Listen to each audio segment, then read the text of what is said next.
Attention pro athletes. Want to secure your financial legacy and thrive off the field?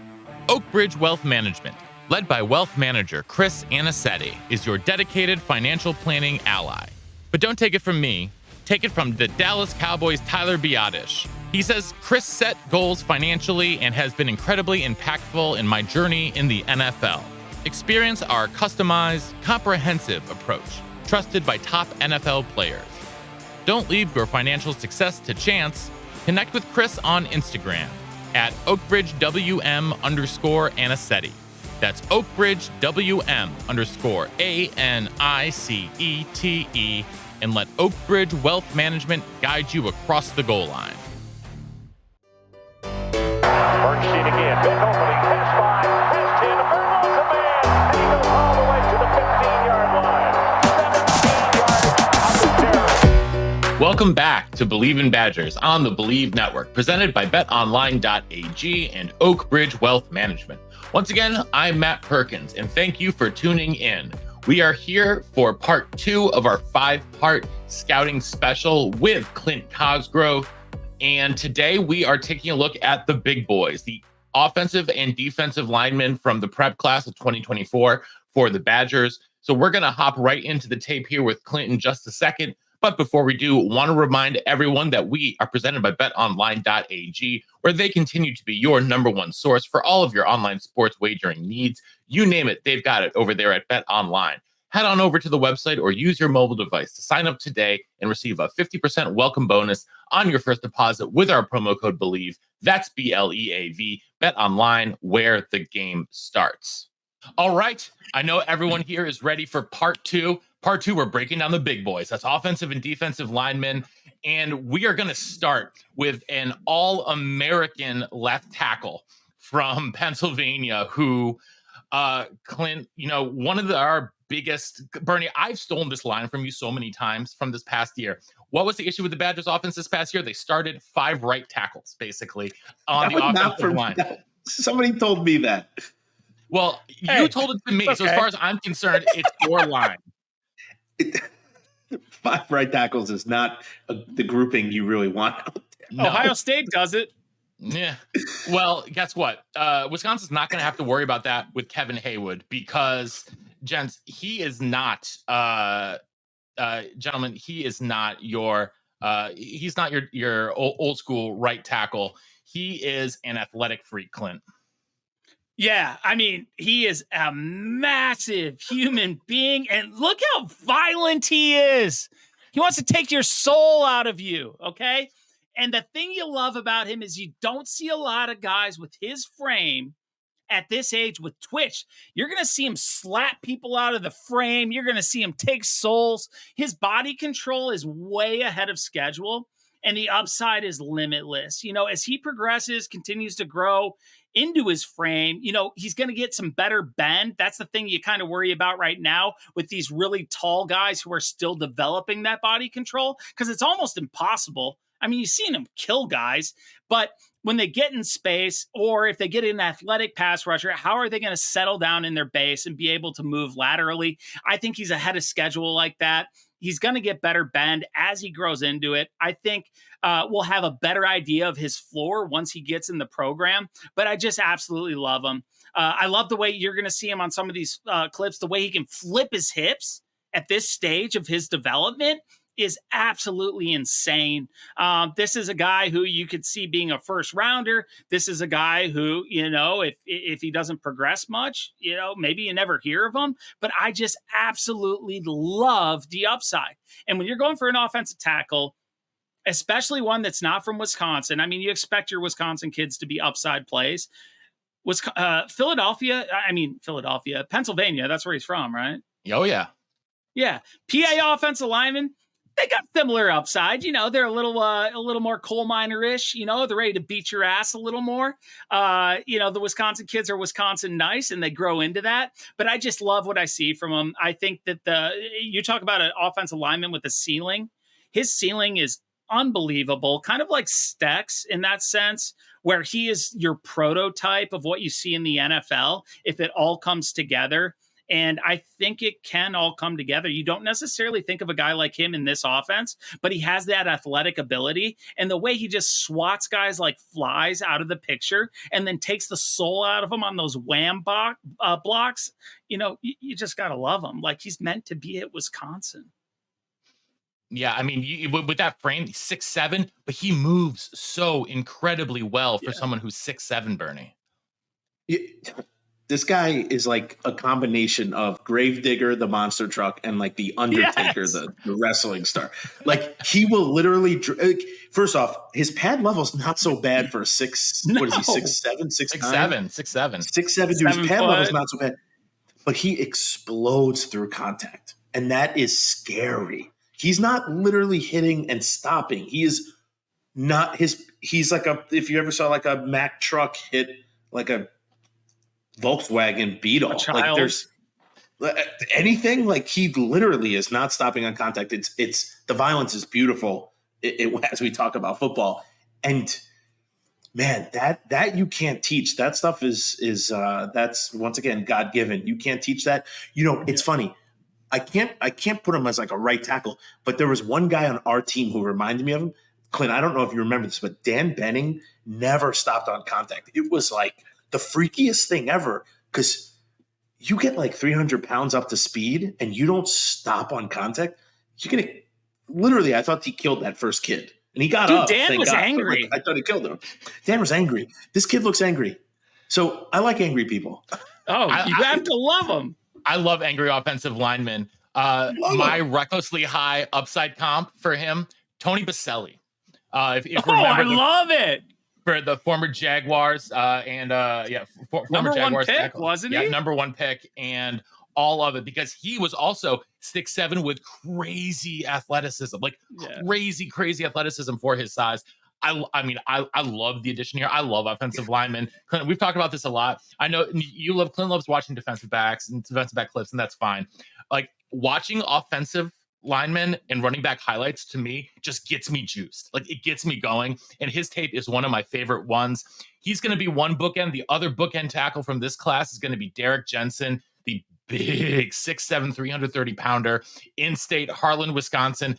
I mean, this is as old school Wisconsin, Clint, as you can get on the offensive line.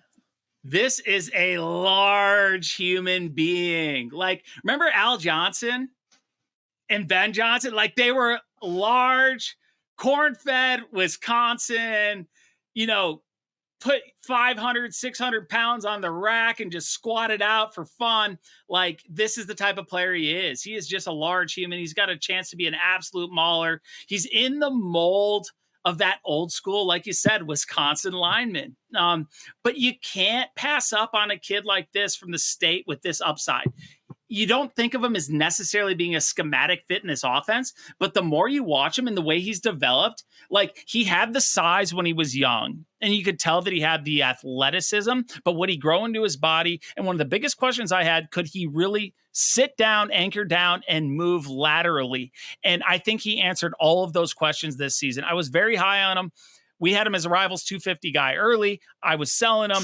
I'm still big on him. I think his upside is there, but he's really impressed with his development. I remember, I think first time I watched him as a freshman, I was like first rounder. Then I watched him. I was like, oh, maybe I was ahead of schedule on him. And then I watched him again a year later, and I'm like, he's everything I thought he would be. So I just think his development over the past year, especially the body control, the lateral movement, that is key in this offense. The ability to really block in space, to go one-on-one, that makes me think he can be a standout in this offense. I have no question. He plays with that Wisconsin passion. He's a Badger through and through.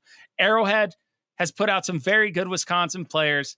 They, he just embodies everything you think of Wisconsin football, Wisconsin offensive lineman, and this is the new generation of that. I think he's got a chance for a lot of success. I don't know if he'll play right away, but this kid in a few years is going to be a dominant player. Yeah. Go ahead, Bern, because there's a lot to love here. I agree. I think he's more raw. So I think a year under getting developed will be huge. He's standing up a little tall, but imagine that.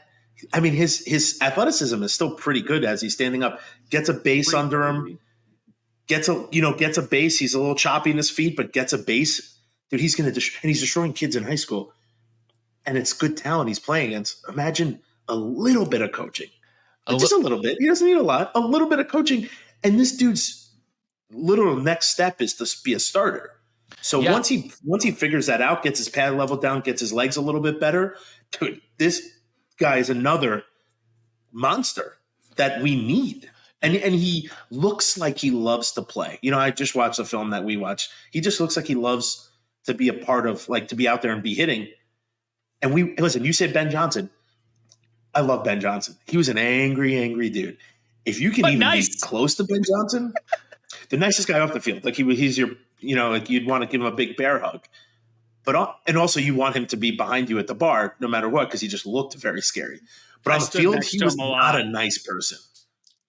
He was not a nice person. And some of these kids will grow into that. You don't need to punch people in the face. You just need to punch them in the mouth in between the whistles. And that's something that this kid looks like he could really, become. One of the things that's really impressed me about him in the growth is, Clint and I started watching his tape when he was a sophomore, and his feet and his lower half have gotten so much better. You saw some of his early tape. He was lead-footed, and he would get off balance. He would take false steps and just get off balance and get beat. And now you see him keeping his feet under him really well, sliding much better, has just much better control of his lower half, which is going to help him a ton, especially in this offense. Recklessly high upside comp, Rob Havenstein. You got the height, you got already coming in at 330. Rob came in, I think, at like 340, 350. We talked with Rob about how big he was as a freshman.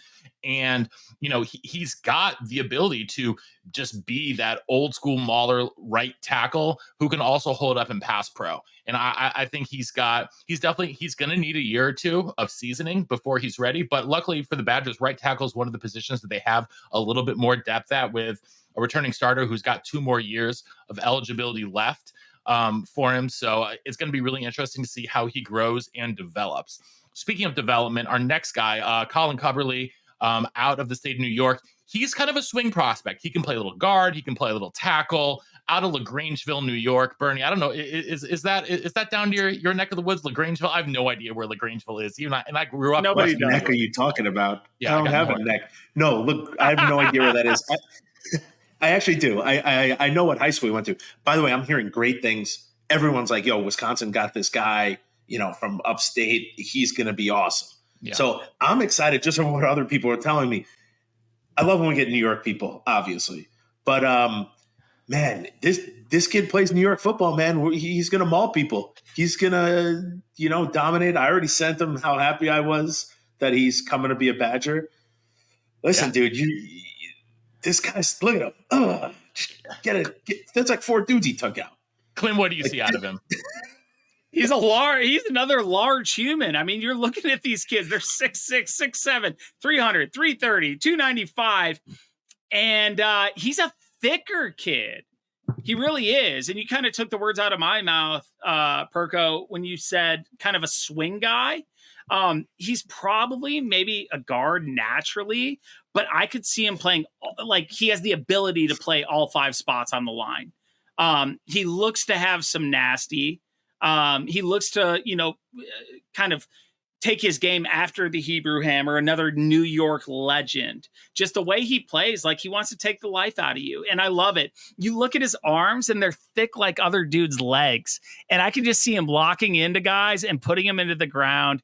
I think he can be a mauler. I love his versatility. That's not him running the ball, but that was him blocking beforehand.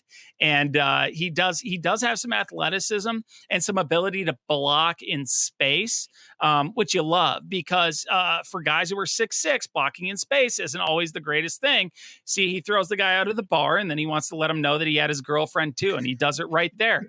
And so this is the way the guy plays. I think we've got a lot of upside here. He's going to be like, he just looks so thick but athletic at the same time. And I think if like he was in our old strength program, like, can you imagine what he would, I mean, it's a different day in football and we're not just trying to like, down block guys all day, but like, can you imagine how strong this guy is going to be? I think he can be dominant. I don't know the level of football that he's playing against. He looks a little mechanical when you see him pull right there. I don't think he's going to be asked to do that a ton, but then you love what you see when he does block in space and the way he finishes blocks. He loves football. I can tell by watching it. I just another guy. I think they've got a perfect kind of set, almost like with the running backs of, this guy fills this role, this guy fills this need, this guy has this skill set, and they're all freaking huge. And so we're going to have a little bit of dominance, a little bit of angry, a little bit of nasty, and a little bit of East Coast in this offensive line. And that's what Wisconsin football is built on, guys. I tell you, I actually think I like this guy moving in to be a guard. He's the nasty that you want to see in the guard position, right? He is literally finishing every block that is on all these clips. And if that's the way he's going to play in every single football game, to me, he moves in, and that's his natural place, to be in the middle, in the dirt, just moving dudes out of the way, throwing them on the ground, doing what he wants with people. And I think that's more of a natural, mechanical guard can be a little bit more mechanical. I mean, Dan Benning was mechanical, and he was a monster. Clint was not mechanical, but this guy gives me a little clink. Like, he gives me a little, nasty, and is not going to tell you, but he's just going to own you. He's just going to beat you up and just know that he did it. See, that's interesting because my reckless comp for him is our good friend, Dave Edwards, current Buffalo Bills guard / high school quarterback. High school quarterback, versatile athlete, can play anywhere along the offensive line, even plays tight end. We saw Cubberly playing freaking fullback in a couple of those clips. Yeah. He's a guy that you're going to be able to move him around.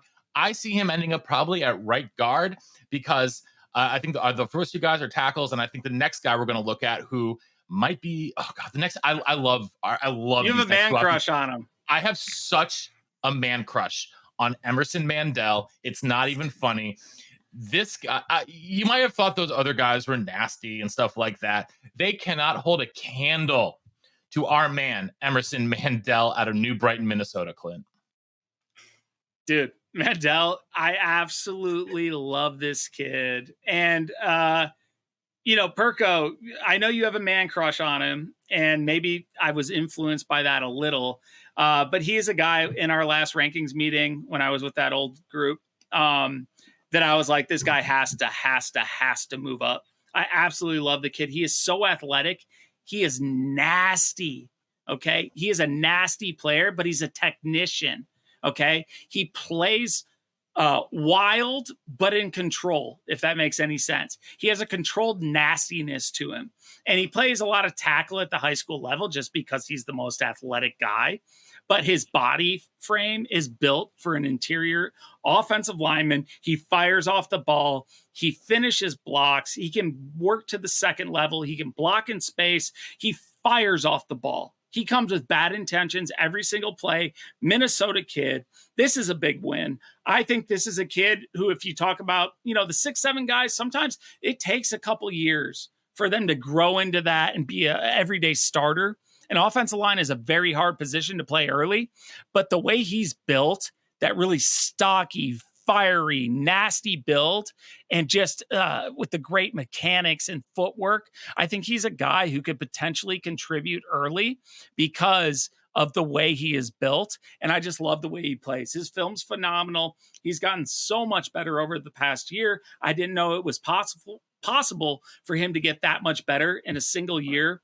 But he has, and he's got a chance to be like a serious pro.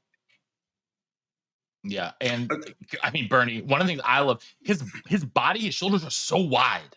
Like they're so it looks like he's like 4 feet across. Like he takes up so much space, and it's not fat. It's just like width. Mass. When I'm just so excited, right? Like this kid, we need guards. I feel like we've been hiding guards, and we need them to be outstanding. And this is a dude who can do it, right? Like right off the bat, doesn't need Brady Collins' help, the strength and conditioning coach, although it's going to help him. He is already there. He is that guy who could probably step in and say, I'm going to take reps that are serious first-year reps. And that is exciting because we need interior. The interior is so important. that is a place where you can definitely hide people. But if you don't have to hide them, your O-line is going to be ridiculous. And these guys coming in, not one of them isn't finishing a block, isn't nasty or like trying to, just pummel somebody. And I feel like we've gotten a little bit away from that, right? And we want the nasties. And I think we are getting that back. And that kind of reminds sexy me of Pete Skowronski. Oh, from Northwestern. Yeah, I've got a different comp for him. I've got another Big Ten player for my recklessly high comp. It's Marshall Yanda from Iowa, who played for the Ravens for years.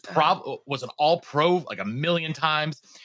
Again, it's because of that frame. It's because his shoulder. He's so big and wide and angry and thick and just like everything you want out of a guard. And I love this kid, man. I absolutely love this kid. And I love who they're pairing him with on the interior of the offensive line in Ryan Cory, a true center who has another kid out of Pennsylvania, Clint, whose football IQ and nastiness like come together to create one I think might be the most underrated prospect in terms of star rankings across all of the sites. I'm super high on Ryan Cory, Clint. Tell me why I'm right or wrong.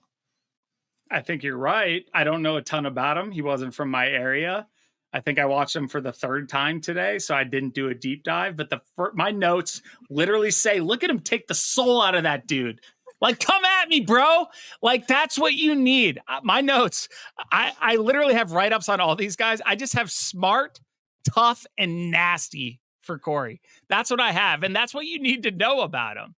He is smart, okay? That's what you want a center to be. A center better be smart. Tough, yes. They have to overcome adversity. They have to play through whatever it matters. It's almost like a defensive back. You got to have a short memory.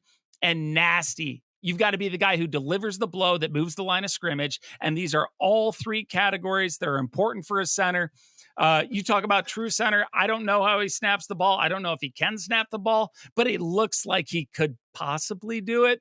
But I know that he can play interior offensive line. And I just love everything that I've seen in my very limited eval of him. But the way he gets downhill on guys, the way he explodes off the ball, the way he sees the field, I almost want to say like a running back. It's weird. It's like he understands his progression and he maps it out and he puts himself in perfect position to be where he needs to be who he needs to be, and to be a guy who finishes the play the way it was called and makes it execute the way it's supposed to be for all of those around him. And so I really like that about him. Like I said, look at that freaking swim move. Come on now. He might be a defensive tackle. He looked like Warren Sapp right there. Okay. So, yeah, I mean, limited eval. I don't know if I've seen him in person. Maybe I have, but I'm pretty fired up about him. What I love is the defensive clips better, not for the D line, but just for the athleticism and getting around and seeing the field and being able to make plays as a big man playing nose guard. That is nice to me. I'm just always trying to like line people up in my brain who was at Wisconsin, but this guy looks like a Donovan Raiola. Can get out. He's smart enough to make plays. He can pull. Donovan was nasty. He was nasty as nasty could be. He's probably one of the nasty, and not a huge threatening. You see him in real life, like you're scared out of your mind. I mean, we lived on the same floor my freshman year. He's not year. Ben Johnson. He's not Ben Johnson. But there were times I was scared of him. Oh, sure, because he could do anything. I mean, I love him. Yeah, but that dude on a handoff would snap the ball, pull, get out, and crush somebody or cut them because he was smart enough to know I'm just gonna cut this guy. And nasty enough to know that you could cut people. I used to cut people too because I thought I loved it. So that to me, the athleticism if all he has to do is snap the ball, you can practice that. But the getting out, the swim moves around dudes, that stuff is hard to teach. And as a center, you need to be the ability to move and shift. To me, is super important. And you guys are saying he's smart. Under Renfro and seeing what he needs to call in the field and learning. That is the biggest. We are not that good in pass protection because I don't think we're on the same page and we're not seeing things the same. And I think the center, Donovan would call the coverage. it's not right, but he would call the pass protection, and Call it everyone the knew mic. what to do. Yeah. Yeah, he called the mic, but everyone knew what to do. And as a collective unit, we blocked pretty well. And if we can get back to that's something that is nobody cares that much about, but is the most important thing in a air raid offense, right? Not giving up sacks and hits and pressures. Yeah, absolutely. And my comp, another Big Ten player for me is Ted Karras, the former Illinois center, who's the Bengals center now. Really super high football IQ player. You see what they have to do to protect Joe Burrow. They have really, he's always getting those guys in the right spot. It took him a couple of years, but once Karras got there at the center position, that really solidified that line. I think he can do a lot. He can be Karras-esque for the Badgers. I really, really like this pickup for the Badgers. I love all these linemen, but to me, like Mandell and Cory they're special and really what we need on the interior of the offensive line. Attention athletes. Do you want a frictionless and tailored financial planning experience to secure your future? Well, look no further. Introducing Oak Bridge Wealth Management, the premier financial planning firm for professional athletes. Led by wealth manager Chris Anicetti, our team provides a unique and comprehensive approach, ensuring your financial success both on and off the field. We understand the unique challenges you face as a professional athlete, from managing cash flow habits to planning major business purchases and navigating complex contracts.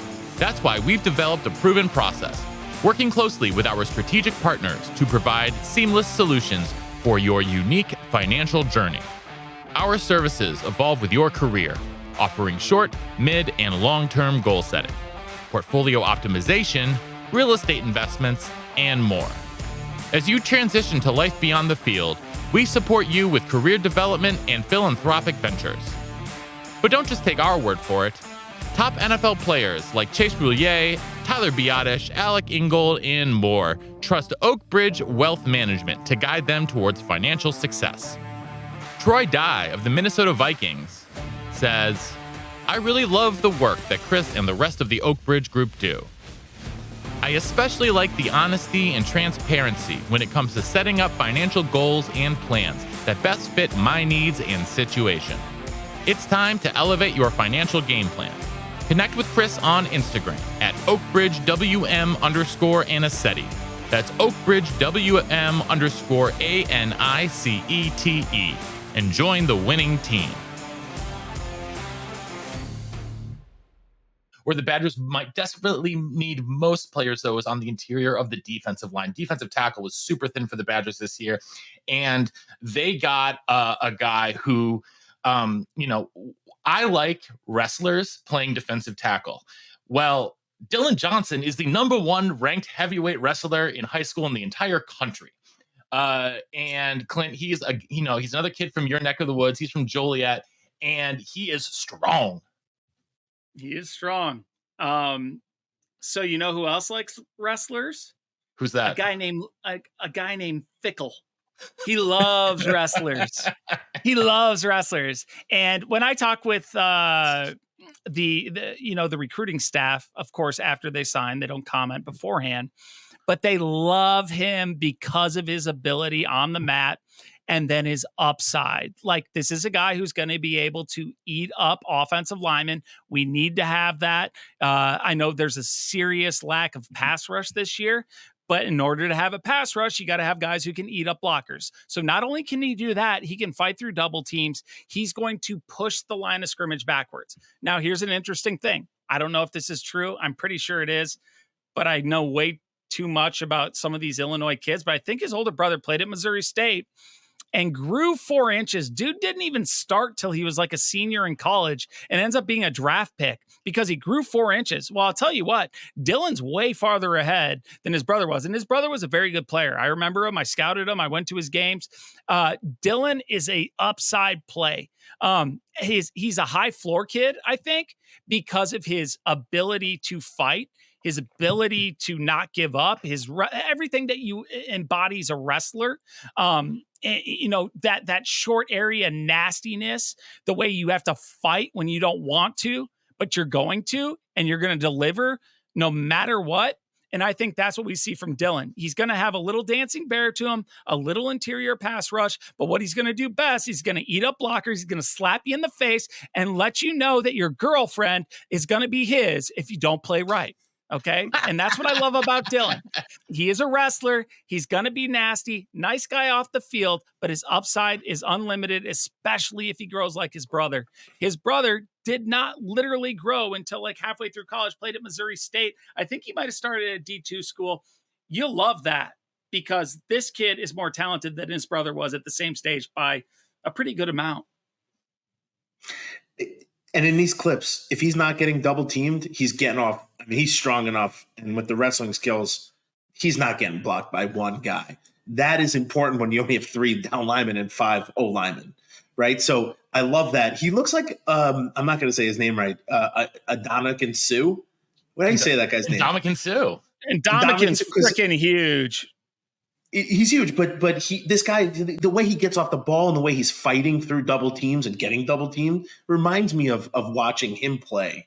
But it's really exciting because we need that interior. We need those interior dudes, and we need guys who could give us a little bit of a pass rush, right? And this guy had sacks off of double teams, so to me that makes me happy. Yeah, that ability to beat double teams is really clutch.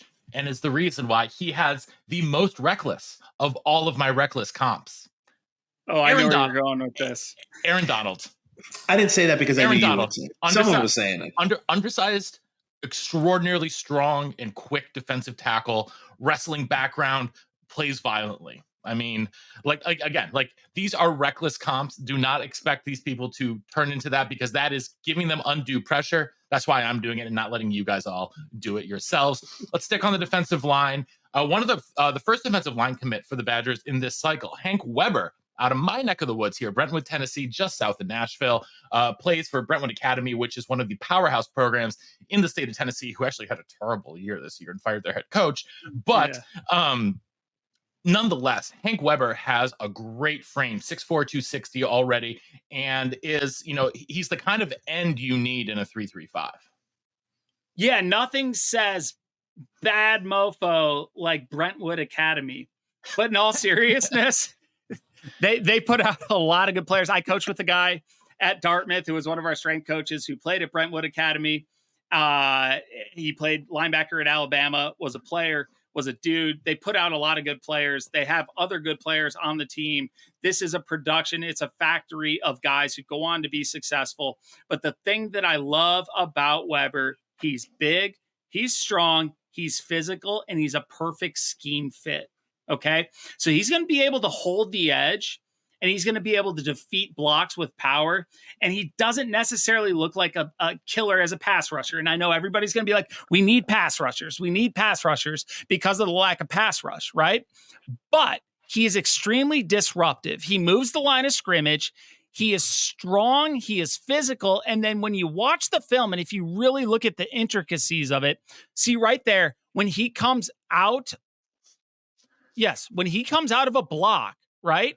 When he's transitioning, his explosiveness and burst is not what you would expect when you're just watching him play in and play out. When you dive deep into what his skill set is, this kid has pass rush potential. He really does. And that was the thing when I first watched him. I'm like, okay, let's watch him again. Let's watch him again. What am I missing? I know he can hold the edge. I know he can defend the run. I know he can move the offensive lineman back, but does he bring that third dimension that makes you a special player? Can he rush the passer? I have no doubt that he can. Is he going to be Jason Pierre-Paul? No, but he's going to be a guy who can fight through blocks. And once he disrupts blocks, he has the burst and the ability to move quickly in space, in confined space, and get after the passer. I love it. They need somebody who can hold the edge. They need somebody who can work stunts around him. He's a stunt guy. He's an explosive guy. He's a guy who can run through people. One of the things that I want to say, though, about Hank as a player is that, you don't have to worry about the competition that he's going against, because he is the league that he plays in Tennessee is just crazy talent all over the place. Brentwood Academy is playing against teams like Lipscomb and that they're just putting out like just dudes everywhere across the field every single every single week, all of the freaking time. And I love his upside. I love what he can do in that. But my comp for him, Bernie, is someone a little bit more of a recent Badger that we know, and that's Matt Henningsen. And my reason it's Matt Henningsen is not just for the size and the frame, but Henningsen, if you remember, played both defensive tackle and defensive end, and he would kick down on the inside, especially on pass rushing downs, and he was able to be, very effective as as a 3-man front guy at both end and tackle. And I can really see him coming down to be able to do to play both once he gets to Wisconsin. What do you think, Bern? Some of the clips I really enjoyed. He plays with good pad level when needed, and he can slant and angle. And I think in a 3-man front, you're going to be asked to do, and Clint was saying it before he froze, was to do some kind of stunt in the middle, right? And if he can move down and stunt and angle and slant and keep the pad level, things are going to happen. O-linemen are going to get confused. He's going to get through. Other guys are going to get through. And I like that. And I think, when we are building back our defense, this is a key part, the D-line, obviously, but these guys are now key parts. And I think he could be a starter for a bunch of years. Yeah, he could be. I think that it's going to take him a minute to get up. I think he's coming out of high school 260 right now. He's going to need to get up to about 280, 285. And I think that, he's going to be able to with Brady. I mean, I have no doubt that he'll be able to put the weight on. He's got the frame for it already. He's got this combination of, he's already been playing a ton of high level football. He's been, he's used to having to take on multiple blocks, take on 1, 2, sometimes even 3 guys on every single down. And, it's someone that we should be excited about. I know that, a lot of the fans might, not be as excited about him, but you need some guys to do the dirty work, and he's going to do the dirty work. All right, let's finish off our linemen with Ernest Willor Jr., the last, and a lot of people would argue the most important commitment for the Badgers in this cycle. He is a top 150 defensive end, another kid out of the state of Maryland. Badgers going hard in the state of Maryland right now. We talked about Weber being sort of like that, old school, 3-4 defensive end who's going to take on a lot of blocks. Willer's your defensive end who's going to get after the quarterback, because even though they're both 6'4" and 260, they're built very, very differently, these two defensive ends, because Willor can get after the passer, and he's got all the athleticism in the world, Clint. Yeah, Willer's got a little jiggle to him. A little flexibility in those hips. He's a great combination of size and athleticism. I mean, that's the first thing that stands out. His pass rush ability is something that is severely needed, at this time at Wisconsin. And I think he provides that right away. Wisconsin beat some big time schools on him. The recruitment was very interesting. At one point it kind of looked like Penn State, then Maryland a little, then Ohio State got involved. USC, I think, was involved at one point. So that's the type of player that he is. That's the type of upside that he has. I think he's a pure upside play. He should be able to contribute situationally, I think early on, just due to his ability to get after the passer. And that's something that they need. So, as he develops in the program, I think he can be a 3-down guy. But I do think he's a guy who might see the field early because he can get after the passer. He is something that they need dearly in this defense.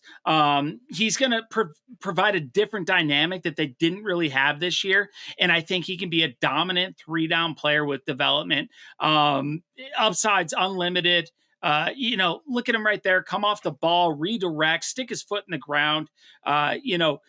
He's able to see the backfield. A lot of times you're telling guys, don't look in the backfield, look at your keys. He's got that unique ability to kind of see the backfield, got a little cowboy to him. You'd always don't want it to happen, but he can see the backfield while still engaging with defenders and disengaging. And then also he comes with the speed rush aspect, a lot of upside here. Like I said, early potential to contribute in pass rush situations. And I think by the time he's fully developed, he can be a complete 3-down player. He's got some moves. He's got some moves. On the dance floor. Like he's on the dance floor. And that's huge. To come into college with some moves to get after the quarterback when we can't. That's one of our deficits this year is not getting after the quarterback. This guy can and will have snaps where he's going to see quarterbacks and he's going to try to get after him. And I think he has the ability to do it.